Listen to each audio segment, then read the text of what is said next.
La tour de Babel. Ouais, c'est notre paracha. C'est quoi cette faute-là? Je comprends pas, ils auraient fait une tour. Ouais. Ils seraient montés au ciel, ils auraient fait une tour de 10 km. Qu'est-ce qui serait passé? Non, c'est impossible. 10 km. On aurait pensé, aujourd'hui, tu aurais fait. Ce qu'il faut comprendre. Aujourd'hui, on a des scientifiques. Dans le temps, il y avait des métascientifiques. C'est-à-dire, dans le temps, ils comprenaient les sources spirituelles ou métaphysiques qui géraient ce monde.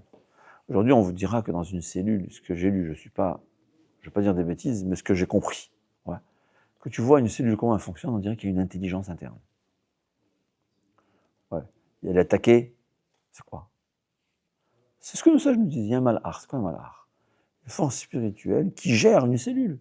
Chaque herbe, là, comme on a dit, il y a un malhar. C'est un ange qui lui donne une intelligence, parce que tout ce qui est bina, tout ce qui est, la Gemara a dit, tout ce qui est date, tout ce qui est compréhension profonde, ça vient du spirituel. L'ordinateur le plus intelligent, il ne peut pas comprendre une différence entre un animal et un homme. Cette compréhension profonde, ça vient, comme on a dit, ça vient de notre neshama, qui est métaphysique, qui est spirituel. L'herbe. Alors, on les expliquait, c'est un système mécanique. Celui qui croit qu'un système mécanique a pu se former tout seul, qu'il y croit, c'est sans problème. Mais, on voit quand il y a une intelligence. Oui, la Torah nous dit, il y a un malhar.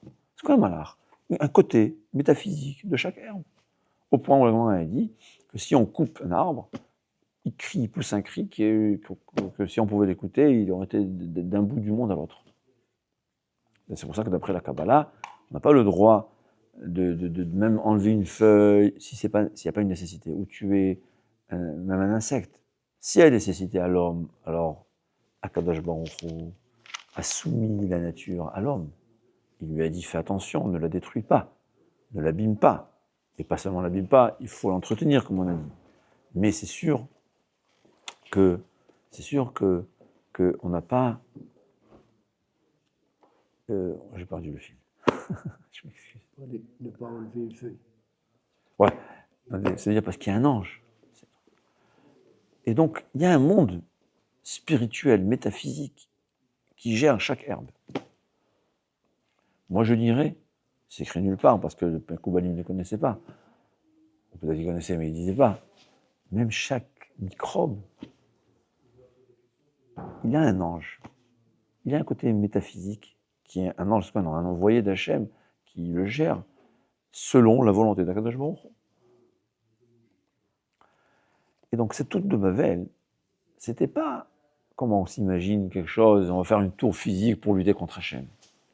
Eux, ils voulaient faire quelque chose qui est, physiquement parlant, c'était une tour, mais métaphysiquement parlant, ils s'imaginaient qu'ils pouvaient, grâce à cette tour, s'unifier tout le monde et se déconnecter de Dieu. Ce que, apparemment, le Ramban avait expliqué. C'était comme un temple, on va dire. Le temple de la déconnexion de Dieu. C'est ça l'idolâtrie. L'idolâtrie, c'est séparer les forces physiques ou métaphysiques que Dieu a créées de la source qui est Dieu. Comment ça fonctionne? Je ne suis pas métaphysicien. Je ne sais pas. Mais c'est ce qu'ils font. C'était ça leur but. Et en vérité, c'était par l'intermédiaire de l'unité. On va être tous ensemble. D'ailleurs, c'est écrit Vénil Bénal et Vénim. Ils ont voulu faire leur propre brique. Ils ont dit, on ne va pas prendre des pierres naturelles que Dieu a créées. On va nous-mêmes créer nos propres briques. On va s'autosuffire. On n'aura pas besoin d'Hachem. C'est ce qu'ils voulaient. Et ils auraient pu réussir, au moins partiellement, parce qu'ils étaient unis. Et Hachem, qu'est-ce qu'il a fait? Il a séparé en 70 nations et 70 langues. C'est quoi 70 langues? C'est pas seulement une langue différente. Quand on était enfant, il a fait des langues différentes, ils ne s'entendaient pas. C'est des caractères différents. C'est des mentalités différentes. C'est ça les 70 nations, c'est des mentalités différentes. Parce que la langue, c'est le fruit du caractère de la personne. En français, il y a beaucoup de philosophie dans les mots français. On est très philosophe. Chaque langue c'est le fruit du caractère et ça influence le caractère de la personne. Quand quelqu'un il parle une certaine langue, il va devenir un peu français. Ouais. Il parle en anglais, il va devenir un peu anglais. Donc, quand Hachem il a partagé, c'est écrit qu'ils étaient tous unis par une seule langue, laquelle? La langue l'hébreu. Mais Hachem il les a chacun des mentalités différentes et donc des langues différentes. Et là, il n'y avait pas une entente.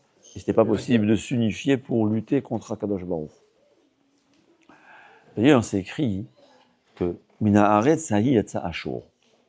De la tour de Babylone est sorti Ashur. Ashur, c'est les Assyriens, c'est quoi? C'était un peuple qui a vu que la période de ces gens-là, ils veulent lutter contre Hachem. Ils ont dit, nous, on est en dehors d'Hachem. On est en dehors de cette guerre contre Hachem. Ils se sont sauvés. Et ils ont gardé l'hébreu. C'est pour ça que les lettres de la Torah s'appellent Ktav Ashuri.